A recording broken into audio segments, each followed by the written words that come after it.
Hello everyone, how are you all? I hope you must be doing good. This is me Khan Rizwani. Welcome back to my channel.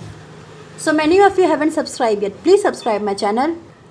तो student, मैंने अपने previous video में upload किया था कि हमें study करना है केमिकल रिएक्शन ऑफ एसिड के बारे में, जो कि अर्हीनियस एसिड का एप्लीकेशंस है। तो आज मैं इस वीडियो में डिस्कस करूंगी reaction of acid with metal oxide and reaction of acid with metal hydroxide. मैंने ऑलरेडी वीडियो अपलोड कर चुकी हूँ और मैं उसमें आपको बहुत अच्छे तरीके से समझा चुकी हूँ कि ये वीडियो अलग अलग पार्ट वाइज में डिवाइड होगा, अलग अलग वीडियो अपलोड होंगी, क्योंकि कलेक्टिवली अगर मैंने अपलोड किया तो ये 1 आवर का लेक्चर हो जाएगा। आप टाइम पे मत जाना स्टूडेंट, ठीक है? क्योंकि आप अगर एक बार मेरा वीडियो देख लोगे तो आपको ये 11th 12th तक दोबारा ये चीज़ें टॉपिक ये पढ़ने की ज़रूरत नहीं है। ओके, बिल्कुल बेसिक से स्टार्ट करूँगी, बहुत ईजिली समझ में आएगा, रटने की कोई बात ही नहीं है। तो स्टूडेंट, आज है हम स्टडी करेंगे reaction of acid with metal oxide. चलिए वीडियो को स्टार्ट करते हैं। तो स्टूडेंट, आप देख लो, रिएक्शन अगर एसिड का मेटल ऑक्साइड से होता है तो हमें कौन से नए प्रोडक्ट मिलते हैं, ठीक है? और इस रिएक्शन को समझाने से पहले मैं आपको एक टिप्स दूंगी, एक बात बताऊंगी आपको। यहाँ पर बस ये याद करना है स्टूडेंट कि मेटल ऑक्साइड का जो नेचर होता है ना, ये बेसिक नेचर का होता है। मतलब मेटल ऑक्साइड का नेचर बेसिक है, ठीक है? तो आप यहाँ पर खुद देख लो स्टूडेंट, मेटल ऑक्साइड का नेचर क्या है? बेसिक है ना? तो बेस हो गया। तो जब भी बेस और एसिड रिएक्ट होंगे तो कौन से नए प्रोडक्ट का फॉर्मेशन होगा? ऑफ कोर्स सॉल्ट और वाटर का होगा ना स्टूडेंट, क्योंकि न्यूट्रलाइजेशन रिएक्शन में आपने पढ़ा है कि जब एसिड और बेस रिएक्ट होते हैं तो सॉल्ट और वाटर प्रोड्यूस होता है। तो ये बेसिकली एसिड का मेटल ऑक्साइड से रिएक्शन होना एक न्यूट्रलाइजेशन रिएक्शन का टाइप ही तो है स्टूडेंट। देखो ना, मेटल ऑक्साइड का नेचर क्या है? बेसिक। बस ये याद रखो आप, मेटल ऑक्साइड का नेचर बेसिक है। आपको रिएक्शन याद करने की ज़रूरत ही नहीं है, क्योंकि इतना आप में अंडरस्टैंडिंग हो गई है कि अगर बेस एसिड से रिएक्ट होगा या एसिड बेस से रिएक्ट होगा तो सॉल्ट और वाटर देगा। ये हम स्टैंडर्ड 7 से पढ़ते चले आ रहे हैं। तो देखो स्टूडेंट, एग्जाम्पल देख लो। मेटल ऑक्साइड, सोडियम क्या है? एक मेटल, उसका ऑक्साइड Na2। सोडियम ऑक्साइड को अगर कोई भी एसिड के साथ अगर रिएक्ट करो, सपोज कर लो मैंने हाइड्रोक्लोरिक एसिड ले लिया HCl, तो हमें मिलता है सोडियम क्लोराइड और वाटर, है ना? मतलब सोडियम ऑक्साइड का एसिड से कंबाइन कराओगे, कौन से एसिड से? हाइड्रोक्लोरिक एसिड से।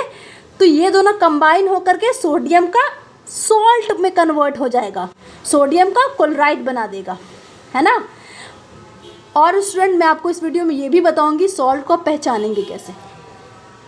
किसी भी वर्ड के लास्ट में स्टूडेंट अगर IDE लगता है या ATE लगता है स्टूडेंट, आप समझ जाना वो सॉल्ट की बात हो रही है। मतलब ये बेसिकली आयंस की बात हो रही है। और सॉल्ट क्या है? एक आयोनिक कंपाउंड है ना? 3rd चैप्टर में आप पढ़ोगे मेटल्स एंड 3rd चैप्टर में क्या, आपको ये 2nd चैप्टर में ही पढ़ना है। मैंने सॉल्ट की वीडियो अपलोड कर दी है, आप प्लेलिस्ट में जाकर एक्सेस कर सकते हो, acid bases and salt class 10th के प्लेलिस्ट में। ओके, तो स्टूडेंट, जो भी कंपाउंड के लास्ट में प्रीफिक्स में अगर IDE या ATE लगता है, समझ लेना वो आयनिक कंपाउंड की बात हो रही है। और सॉल्ट क्या है? एक आयनिक कंपाउंड है। तो बेसिकली ये सॉल्ट हो गया, तो सोडियम क्लोराइड बन गया, मतलब इसका सॉल्ट बन गया, और वाटर तो रिलीज हुआ ही। सेकंड देख लो स्टूडेंट, कॉपर ऑक्साइड। कॉपर क्या? एक मेटल है ना? तो कॉपर ऑक्साइड हाइड्रोक्लोरिक एसिड से अगेन रिएक्ट होता है, तो कॉपर क्लोराइड, देखो ID लग रहा है ना, तो सॉल्ट हो गया और वाटर प्रोड्यूस हो गया। देखो स्टूडेंट, यहाँ पर अगर ध्यान से देखना, Cu क्या है? कॉपर है। इसने क्या किया? हाइड्रोजन को लात मार दिया। हाइड्रोक्लोरिक एसिड में से जो हाइड्रोजन था उसको लात मार के निकाल दिया बाहर, और खुद लग गया Cl के साथ, लग गया ना? तो CuCl2, और बेचारा हाइड्रोजन लात खाया हुआ, ये ऑक्सीजन के साथ लग करके वाटर का फॉर्मेशन हो जाता है। तो यहाँ पर आप देख रहे हो स्टूडेंट, डिस्प्लेसमेंट रिएक्शन हो रही है। 1st चैप्टर में हमने पढ़ा था डिस्प्लेसमेंट रिएक्शन। तो ऑफ कोर्स स्टूडेंट, यहाँ पर डिस्प्लेसमेंट रिएक्शन हो रही है। तो यहाँ से हमें ये समझ में आता है स्टूडेंट कि जो रिएक्शन, ये रिएक्शन का शॉर्ट फॉर्म मैंने लिखा है, तो ये जो रिएक्शन हो रही है ना मेटल ऑक्साइड की एसिड्स के साथ, तो सॉल्ट और वाटर दे ही रहा, तो ये तो एक टाइप ऑफ न्यूट्रलाइजेशन रिएक्शन तो हुआ ही स्टूडेंट। साथ में ये एक डिस्प्लेसमेंट रिएक्शन का भी एग्जाम्पल है। देख लो ना, सोडियम ऑक्साइड जब हाइड्रोक्लोरिक एसिड से कंबाइन होता है तो सोडियम ने क्या किया, हाइड्रोजन को लात मार दिया, हाइड्रोजन को निकाल दिया और खुद Cl के साथ लग गया। ऐसा क्यों स्टूडेंट कि सोडियम ने हाइड्रोजन को लात मार दिया और खुद Cl के साथ लग गया और इसका सॉल्ट बन गया और वाटर का फॉर्मेशन हो गया? सब रीज़न बताऊंगी, वीडियो में बस बने रहें। थर्ड रिएक्शन अब देख लो, कैल्शियम ऑक्साइड। कैल्शियम क्या है, एक मेटल है। कैल्शियम ऑक्साइड को हम क्विकलाइम भी कहते हैं, और क्विकलाइम की तो पूरी एक स्टोरी है, मैंने वीडियो अपलोड की है, उसमें आप देख लेना। ओके,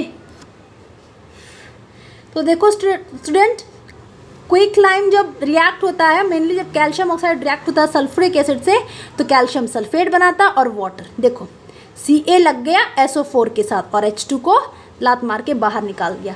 तो ये जो पूरा गेम चल रहा है स्टूडेंट कि ये मेटल बेचारे एसिड में से हाइड्रोजन को लात मार के हटा दे रहे हैं, जितने भी मेटल हैं ये एसिड में से हाइड्रोजन को लात मार के निकाल दे रहे हैं और खुद लग जा रहे हैं उनके साथ। तो ये गेम क्या है? तो ये कुछ नहीं स्टूडेंट, ये रिएक्टिविटी सीरीज़ है जो आपने फर्स्ट चैप्टर में पढ़ी थी और आपको थर्ड चैप्टर में भी पढ़ना है मेटल्स एंड नॉन मेटल्स में। तो देखो स्टूडेंट, क्या सारे मेटल एसिड में से हाइड्रोजन को लात मार करके निकाल कर और खुद उसके साथ लग जाएंगे? तो ऐसा नहीं है स्टूडेंट, बस वही मेटल एसिड में से हाइड्रोजन को लात मार के निकालेंगे जो मेटल हाइड्रोजन से ज़्यादा रिएक्टिव है ना, मतलब हाइड्रोजन से ज़्यादा पावरफुल है। पावरफुल का मतलब कि वो ज़्यादा इलेक्ट्रॉन बहुत ईजिली दे सकते हैं। देखो हुआ क्या, सोडियम बहुत ईजिली इलेक्ट्रॉन दे दिया क्लोरीन को, है ना, तो क्लोरीन ने बोला भैया हमको तो हाइड्रोजन से चोरी करनी पड़ती है, हाइड्रोजन से तो हमें इलेक्ट्रॉन लेना पड़ता है, चुराना पड़ता है।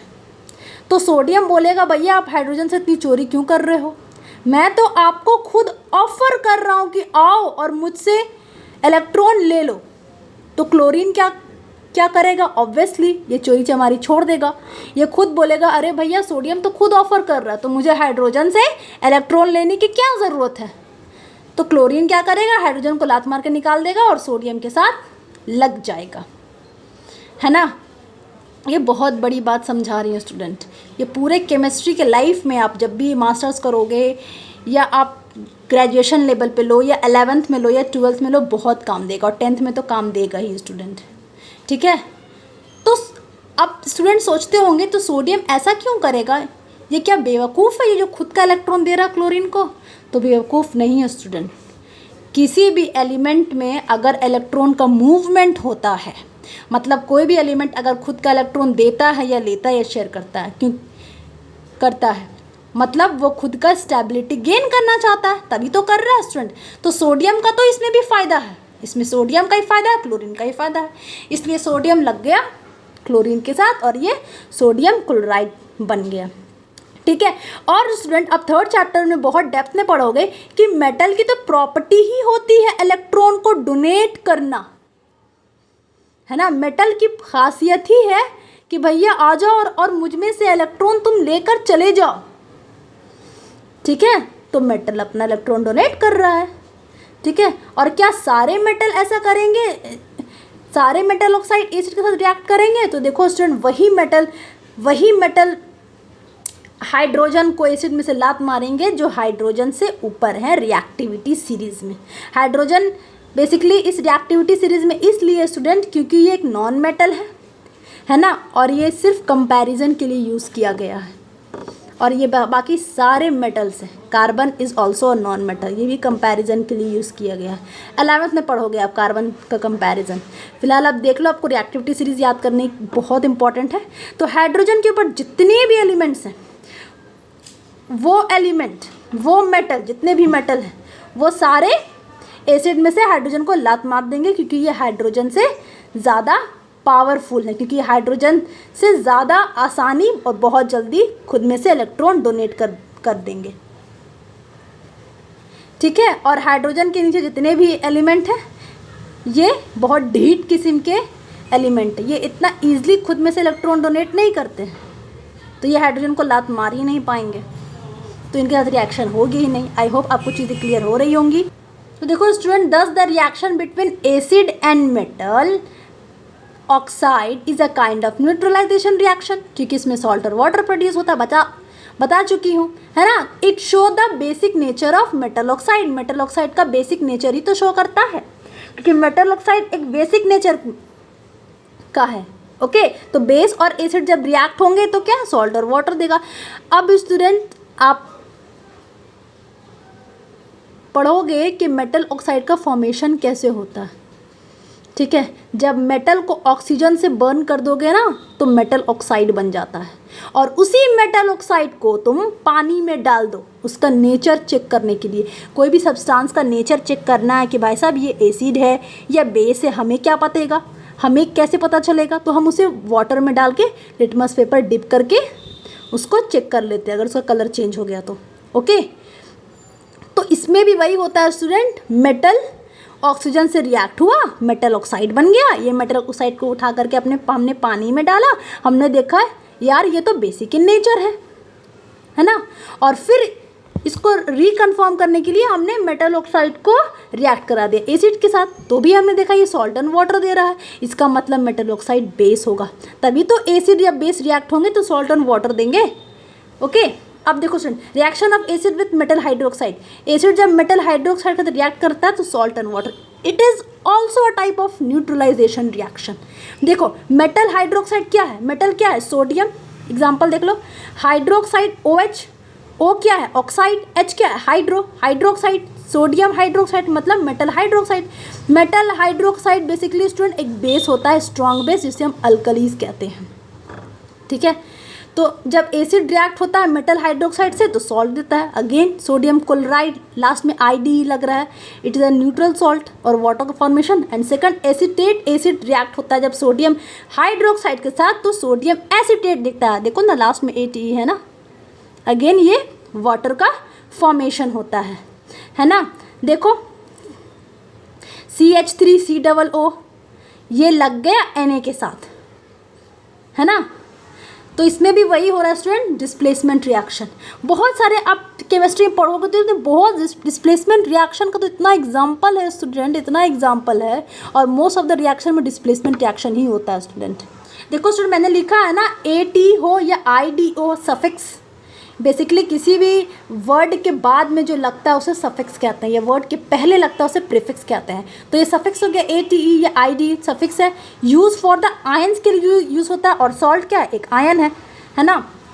तो जितने भी यहाँ पर बन रहे हैं स्टूडेंट, सोडियम क्लोराइड या सोडियम एसिटेट, लास्ट में AT है ना, क्लोराइड में ID है, तो ये सारे सॉल्ट है। ये सॉल्ट को पहचानने का तरीका, वैसे मैंने सॉल्ट के लिए एक अलग से वीडियो अपलोड कर दी है, आप एसिड बेसिस एंड सॉल्ट के प्लेलिस्ट में जाकर एक्सेस कर सकते हैं।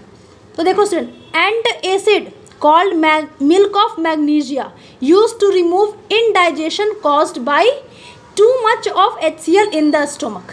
तो देखो स्टूडेंट, ये जो रिएक्शन हमने स्टडी की थी ना कि एसिड जब मेटल हाइड्रोक्साइड से रिएक्ट होता है तो सॉल्ट और वाटर प्रोड्यूस होता है, तो स्टूडेंट ये मेटल हाइड्रोक्साइड क्या है, स्ट्रॉन्ग बेस है। और आपके स्टमक में जब एसिडिटी होती है, एसिडिटी क्यों होती है, क्योंकि आपके स्टमक में बहुत सारा हाइड्रोक्लोरिक एसिड का फॉर्मेशन हो जाता है, जिसके कारण आपको एसिडिटी होती है। तो स्टमक में क्या है, हाइड्रोक्लोरिक एसिड है ना, और एसिड को न्यूट्रलाइज करने के लिए क्या होता है स्टूडेंट, बेस का हम यूज़ करते हैं। तो मेटल हाइड्रोक्साइड क्या है, एक स्ट्रॉन्ग बेस ही तो है ना, इसलिए हम student milk of magnesia use करते हैं जब हमें एसिडिटी होती है। और मिल्क ऑफ मैग्नीशिया क्या है, एक मेटल हाइड्रोक्साइड है, जिसको हम मैग्नीशियम हाइड्रोक्साइड भी कहते हैं। तो मैग्नीशियम हाइड्रोक्साइड का दूसरा नाम क्या है, मिल्क ऑफ मैग्नीशिया। ये क्या है, मेटल हाइड्रोक्साइड है, तो ये बेसिक इन नेचर है और ये स्ट्रॉन्ग बेस है, अल्कली है, इसलिए जब भी एसिडिटी होती है तो आप मिल्क ऑफ मैग्नीशिया भी ले सकते हैं। ओके, और एंट एसिड मतलब एसिड का अपोजिट, मतलब एसिड को ये न्यूट्रलाइज कर देगा, क्योंकि हमने पढ़ा है एसिड को कैंसिल आउट करेगा सिर्फ बेस, और बेस को कैंसिल आउट कर सकता है सिर्फ एसिड, है ना। और ये दोनों जब रिएक्ट होते हैं तो सॉल्ट और वाटर का फॉर्मेशन हो जाता है। देखो, it न्यूट्रलाइजेज the effect of acid, stomach में कौन सा acid, hydrochloric acid present in the stomach, I hope आपको ये चीज़ें क्लियर हो गई होंगी। तो हमने आज क्या पढ़ा student, reaction of acid with metal hydroxide, जो बेसिकली बेस है, तो एसिड बेस रिएक्ट होंगे तो सॉल्ट और water, type of neutralisation reaction. और सेकंड हमने पढ़ा reaction of acid with metal oxide, metal oxide का नेचर बेस है तो एसिड बेस रिएक्ट होंगे सॉल्ट और water, it is also a type of neutralisation reaction. I hope आपको चीज़ें क्लियर हो गई होंगी। Thank you for watching, God bless you all.